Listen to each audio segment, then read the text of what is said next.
We're going to have Shabbos, everyone, Shabbos Tetzaveh, and Shabbos before Purim.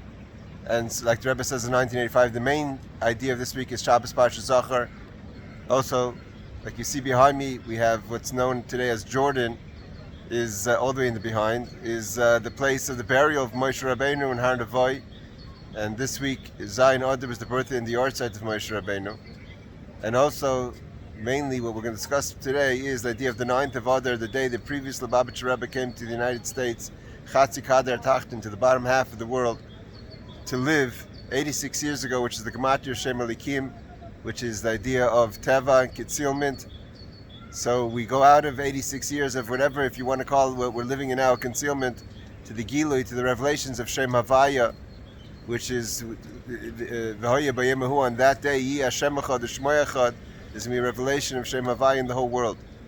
And so the Rebbe spoke in 90, that we learned this morning, the idea about Tes Adar, that the idea of the previous Lubavitcher Rebbe coming to the bottom half of the world.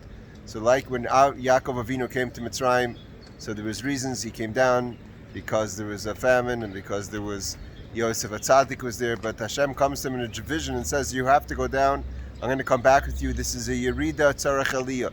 You're going to Mitzrayim because through Mitzrayim you're going to be able to elevate to Matan Torah, to the purpose to build a base of Mikdash to enter Eretz Yisrael. And the beginning of this starts with Yaakov going down to Mitzrayim. So although the circumstances may seem there was famines and there was Yosef, but Yaakov had to go to Mitzrayim. It's brought down by Chazal. He would go down in chains if he wouldn't go in another way. He had to go to Mitzrayim. So too the previous Lubavitcher Rebbe had to run away seemingly from Europe, from the Nazis, when the Nazis were destroying, murdering Jews. All the Jewish communities were destroyed, and came and found a haven in the United States. But like the Rebbe explains, by coming to the United States and opening up the center of Chabad, Chassidus, the center of Yafutza, Manasecha Chutza, the wellsprings itself, to bring the wellsprings to the United States, the Chatzi Kader Tachton, that is part of the process of Mashiach.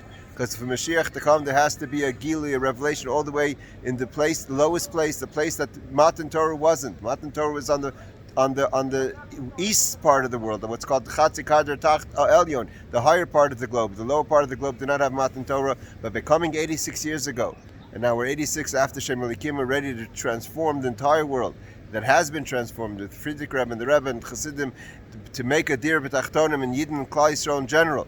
So we're ready for Mashiach because we're ready for, the whole world is ready for the ideas of the revelations of godliness. And this is really where it connects us to the idea of Amalek.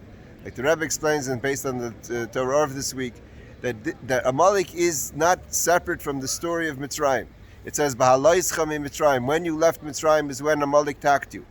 Amalek is a person, it's an idea, it's a nation, it's a thought, it's within us, it's around us, it's outside of us, but what they're attacking is the progress. When a person's on the mission leaving Mitzrayim, they didn't come to hit the Jewish people in Mitzrayim. That was Paroi. The Alter Rebbe explains there's a difference between Paroi and Amalek.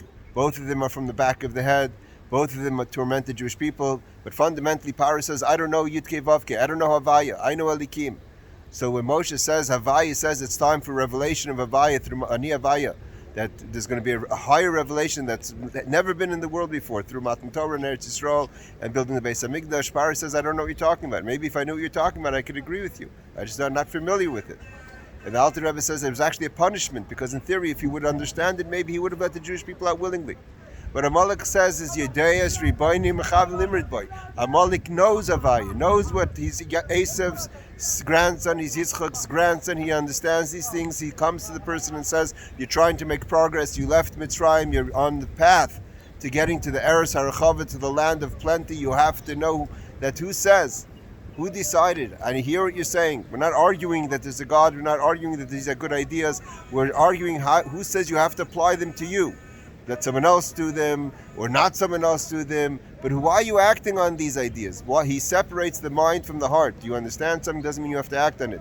Amalek gives doubt, and the doubt is not in if it's true or not. The doubt is if who says you have to act on it, even if it is true. So when we're coming now to the last seconds of Golus, into the first minutes of Geula, and we're standing here, and we're after Tes Oder, and we're after the idea of Yafutzim Anasecha Chutza, that also brings the Chassidus spreading to the second part to the bottom part of the globe, and we're making all this progress. Don't fall for the voice of Amalek. You have to eradicate the voice of Amalek within you. Be strong, be focused. Know that Mashiach is coming. There's a lot of noise out there. There's a lot of negative or positive, what have you. Stay focused. What is our job? We have to bring Mashiach, and the circumstances of how it happens is not important. The importance is that we have to go out there and bring the light, make the world, change the world, reveal to the world. With the Gila Mashiach Tzidkenu B'Karv Mamish. Happy Purim and good Shabbos, everyone.